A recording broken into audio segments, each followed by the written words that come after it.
Kuulame ettekandjat. Ja aitäh, härra istungi juhataja, head kolleegid. Mina siis tutvustan teile eelnõud, mille sisu on iseenesest lühike ja lihtne. Tegemist on eelnõuga, mis... Head Riigikogu liikmed, kuulame ettekandjat. Kui soovite rääkida, siis paluks koridoris. See käib kõikide fraktsioonide kohta. Aitäh.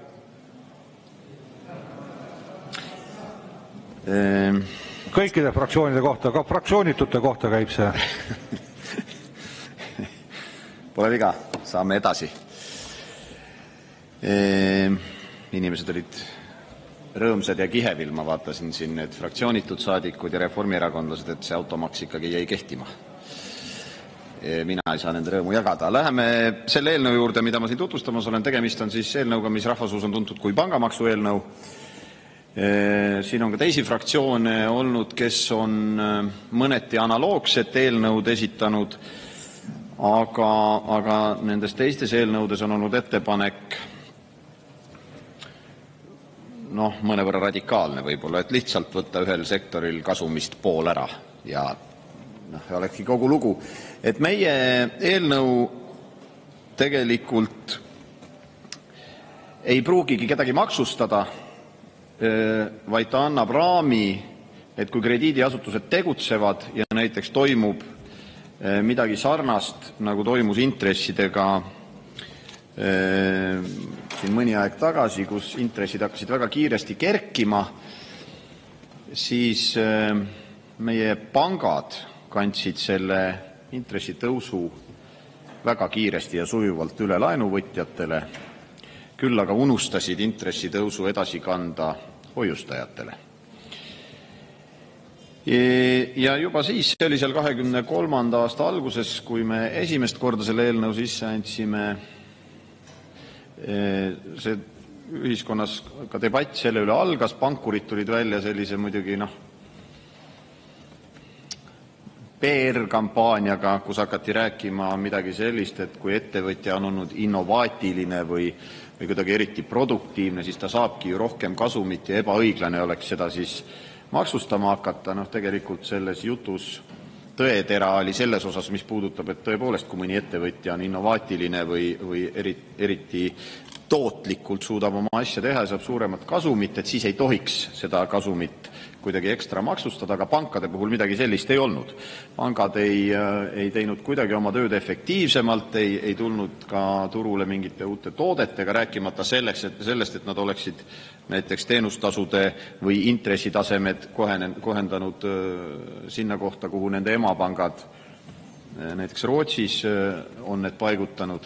Pangad lihtsalt kandsid intressitõusu üle ühele segmendile oma klientidest ja teisele jätsid kandmata ja seetõttu me olemegi tulnud välja eelnõuga, mis ütleb, et just selliselt tekkinud erakorralisest kasumist pool tuleks siis riigile maksta.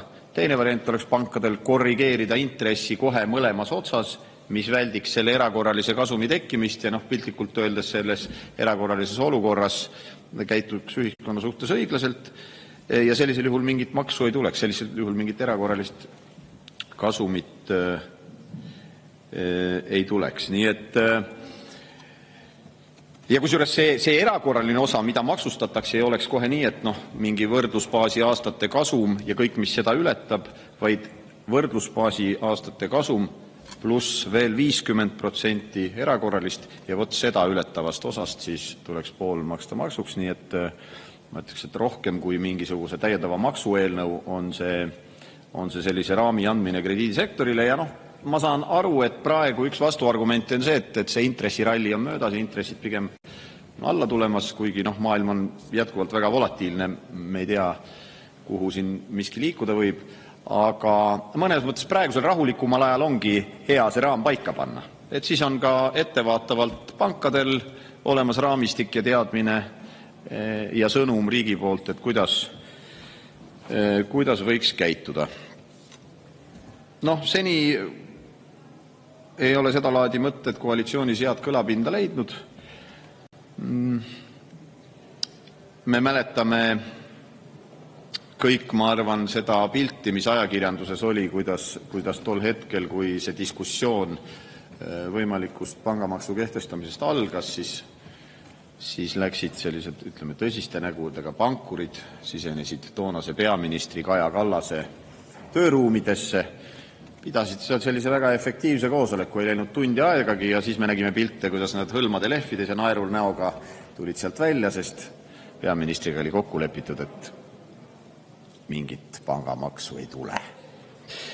Nii et mina kutsun üles kolleege, et paneme selle raamistiku edaspidiseks paika. Leedu suutis väga kiiresti reageerida ja ka riigi tuludesse nendelt pankade erakorralistelt kasumitelt hulgaliselt raha tuua. Ja ei saaks öelda, et midagi märkimisväärselt negatiivset oleks Leedu pangandussektoriga selle tulemusena juhtunud. Aitäh, ma pikemalt praegu aega ei kulutaks. Aitäh ja teile on ka küsimusi. Evelin Poolamets, palun. Aitäh. Esmalt kiidan head eelnõud, kuna sellest on ju varem juttu olnud ja on toodud probleemiks, et ei jõuta piisavalt kiiresti reageerida, kui antud kõnealune olukord ette tuleb. Aga toon mõned numbrid. Eelmise aasta sügisel võisime lugeda, kuidas Swedbank teenib Eestis kliendi kohta enim kasumit. Ja just Eesti klient ongi kõige kasumlikum. Eesti kliendi kohta teenis Swedbank 272 eurot kasumit, Rootsi kliendi kohta teeniti kasumit 233 eurot ja Lätis ainult 213 eurot. Et huvitav selline pankade käitumine, et kas see eelnõu aitaks kuidagi sellist tasakaalu luua, et sellised suured pangad kuidagi võrdsemalt kohtleks oma klienti. Aitäh. Ja aitäh.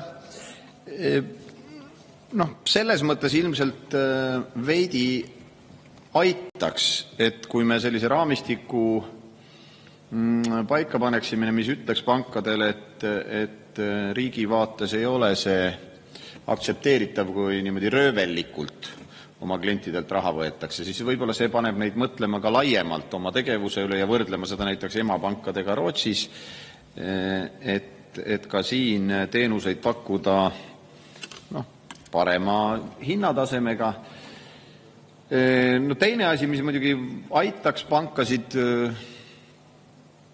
ja selles osas klientidele nagu soodsamalt teenust pakkuma, oleks konkurents, aga sellest on Eestis hästi pikki aastaid räägitud, et küll oleks hea, kui siia tuleks pankasid juurde ja tuleks kusagilt mujalt, olgu see siis Austriast näiteks või mõni Saksa pank. Paraku nad ei ole tulnud, aga maailm tänapäeval on niivõrd hästi omavahel ühendatud, et täna tegelikult otseselt vajadust selleks, et mõni pank ka füüsiliselt siia oma kontori teeb, enam ei pruugigi olla ja täna on juba võimalik kasutada pangateenuseid, välispankade teenuseid ka selliselt, et Eesti resident saab endale nii pangakonto, pangakaardi kui ka kõik vajalikud makselahendused, mis sellega kaasnevad ja seda oluliselt soodsamalt, kui täna Eesti pangad seda teevad, nii et selles mõttes lisaks sellele eelnõule, ma arvan, ka inimesed läbi oma käitumise saaksid pankadele näidata, et tegelikult naabruskonnas on krediidiasutusi, kes suudavad paremat teenust pakkuda soodsama hinnaga. Aivar Sõerd, palun. Aitäh, austatud juhataja, austatud ettekandja.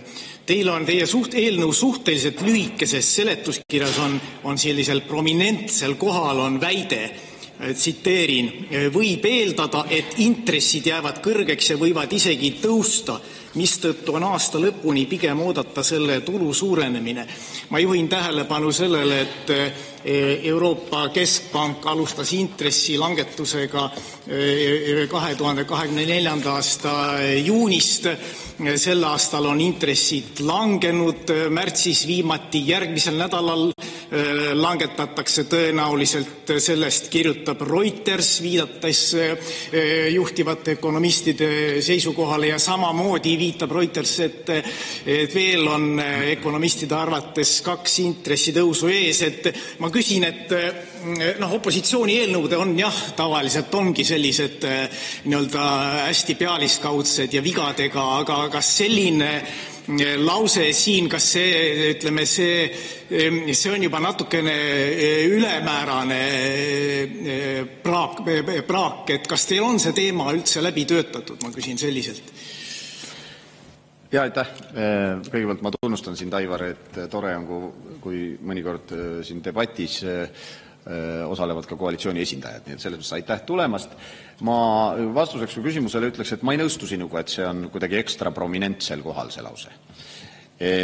Ja ma võib-olla tuleks tagasi selle juurde, mis ma enne rääkisin, et praegusel ajal, nagu ma ka enne ütlesin eelnõu tutvustades, mis usun annab sulle võib-olla teatava kindluse, et teema on läbimõeldud ja läbitöötatud, et ma ütlesin, et praegu tõesti hetkel see selline võimalik intresside järsk tõus ei ole aktuaalne ja seda mõnes mõttes parem meil sellises rahulikus õhkkonnas on see raamistik ettevaatavalt paika panna.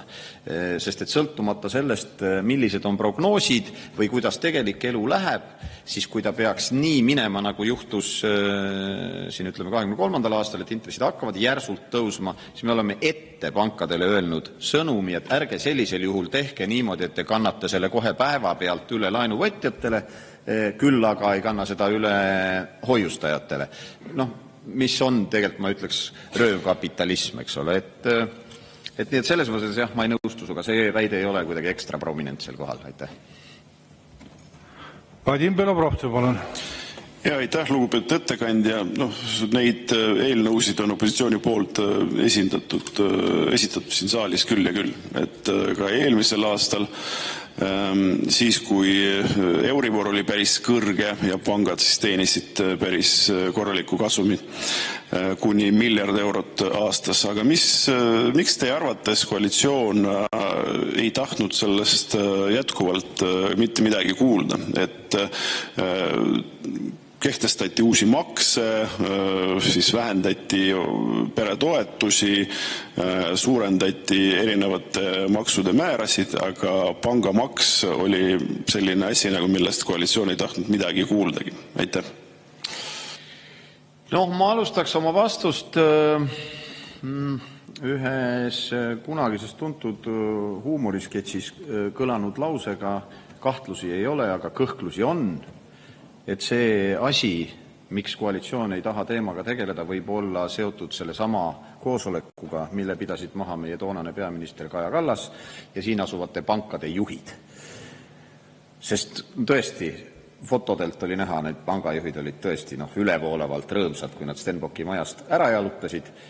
Ju seal midagi sellist kokku lepiti ja lubadusi anti, et milliseid kas üldse ja milliseid vastulubadusi anti, kahjuks me sellest täna informeeritud ei ole. Anti Poolamets, palun. Aitäh, hea juhataja.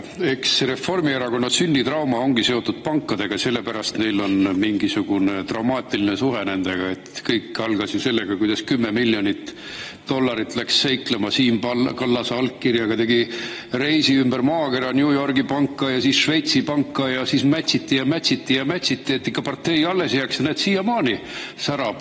Et nii see asi käibki pankade kaudu. Ja südametunnistuse piinasid on vähestel. Aga asi on selles, et meil on laual Leedu kogemus.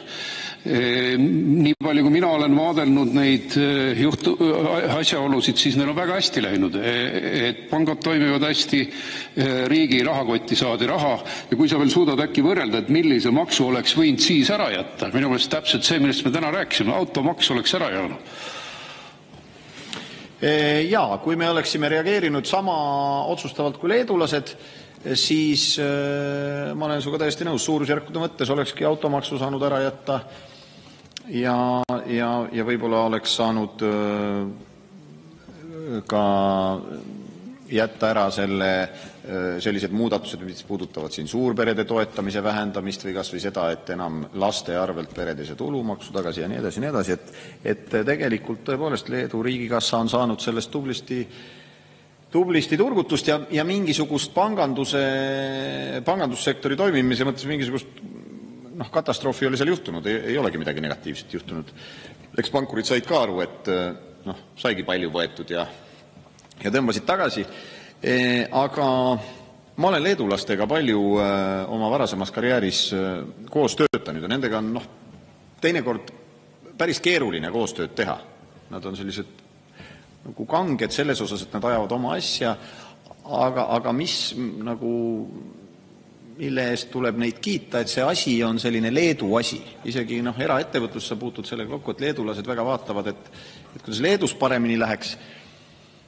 Meil kohati, kui ma siin vaatan, kuidas kas või selle sama maksu osas on käitunud Reformierakond ja tema väiksemad koalitsioonipartnerid, aga kui me mõtleme siin ka nendele numbri maagiast kantud plaanidele näiteks tuuleenergeetika arendamisel või muul, et meil paraku kipub ikkagi Reformierakond hoolima rohkem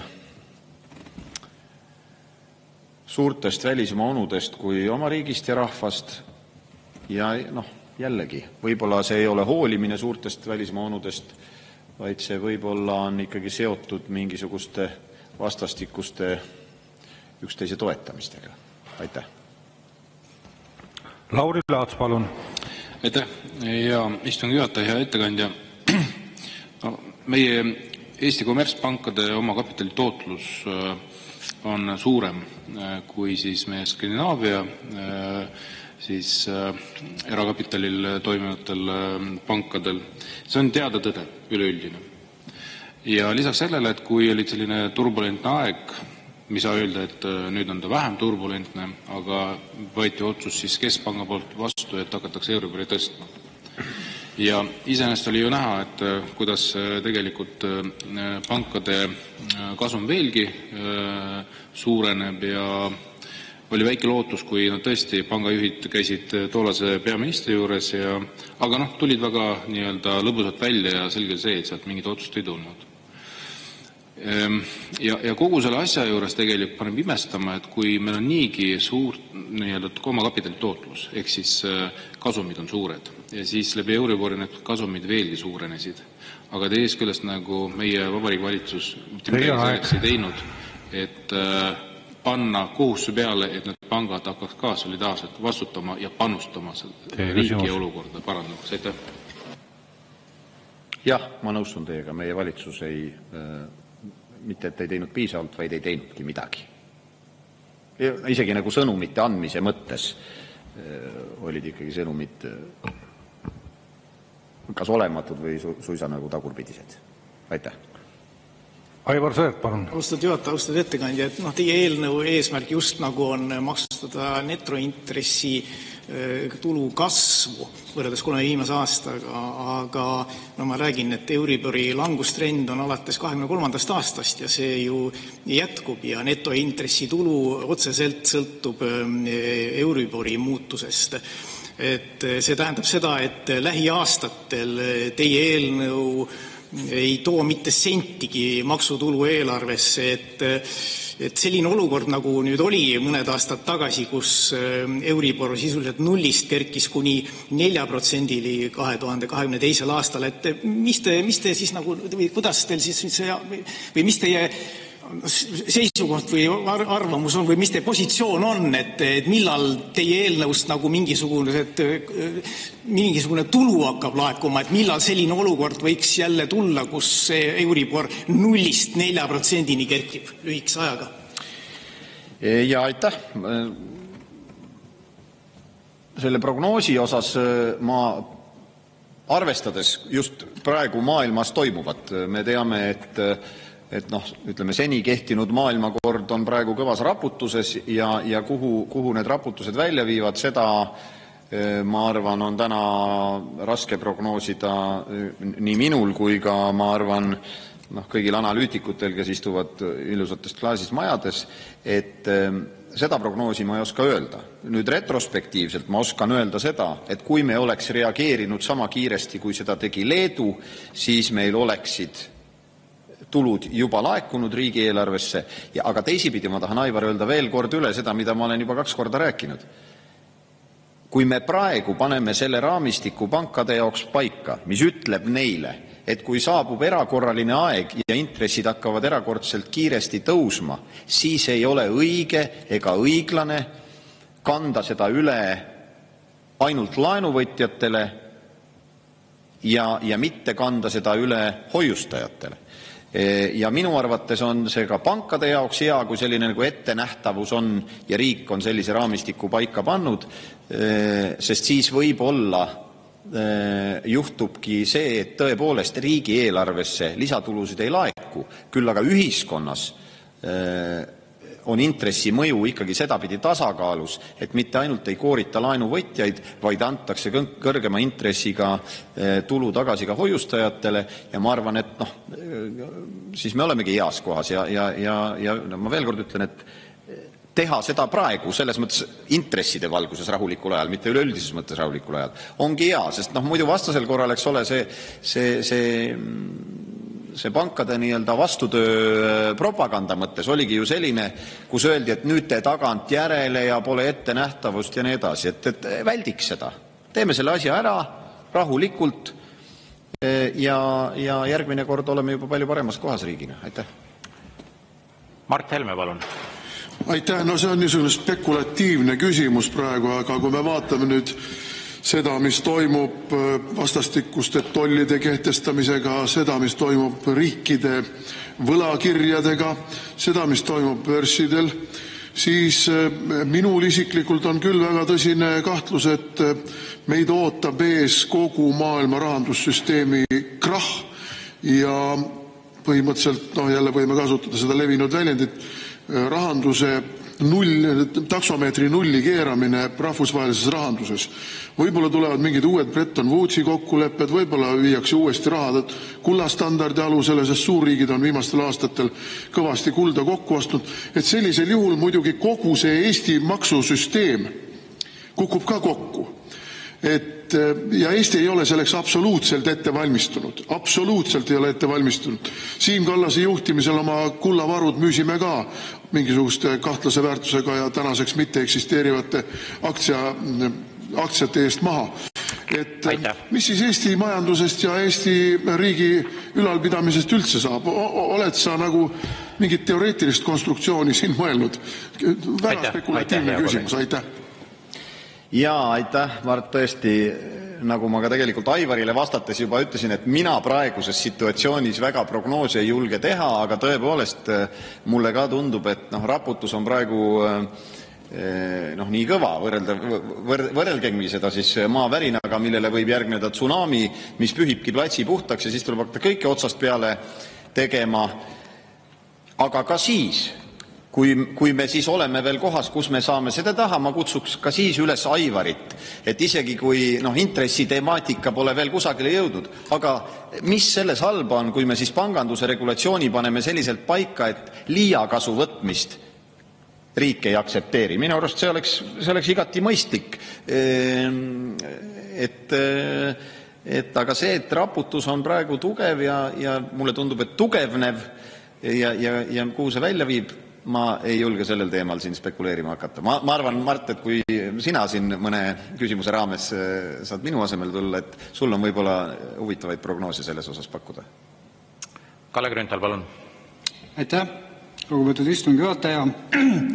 Lugupeetud ettekandja, ma tean, et sa oled väga hea sõnaseadja ja räägid pikalt ja laialt ja mida sa oled juba siin tükk aega teinud, eks. Aga ma annan sulle niisuguse hästi keerulise ülesande praegu võib. Et ütle ühe, maksimaalselt 2 lausega, et ka koalitsioonisaadikud saaksid aru, miks see tulumaksuseaduse muutmine on vajalik.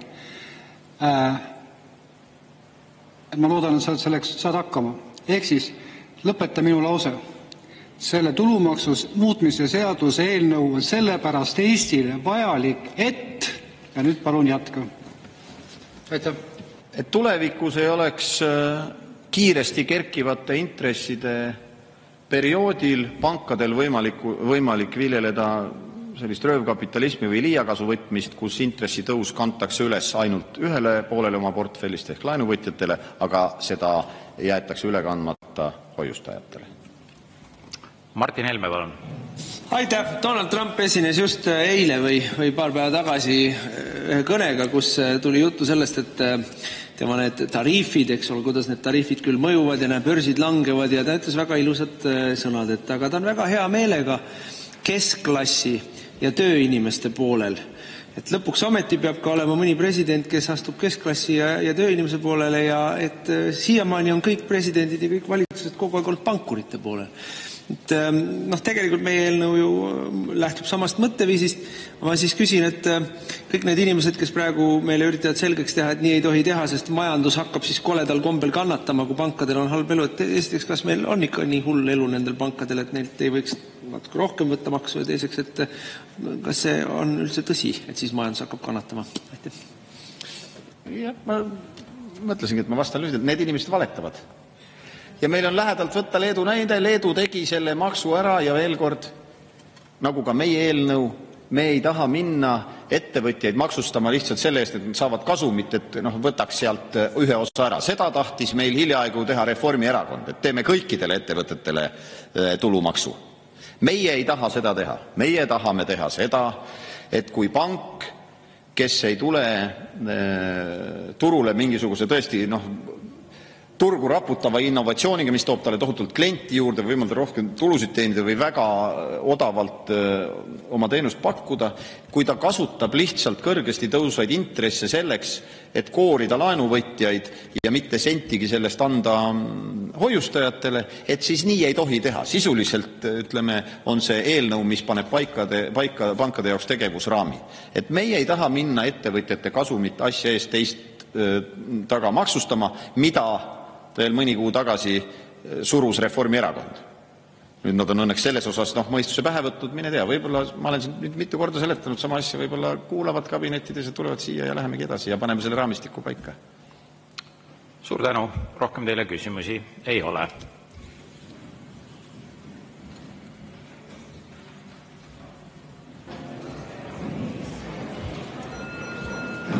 Head kolleegid, panen hääletusele juhtivkomisjoni ettepaneku eelnõu 566 SE esimesel lugemisel tagasi lükata. Palun võtta seisukoht ja hääletada.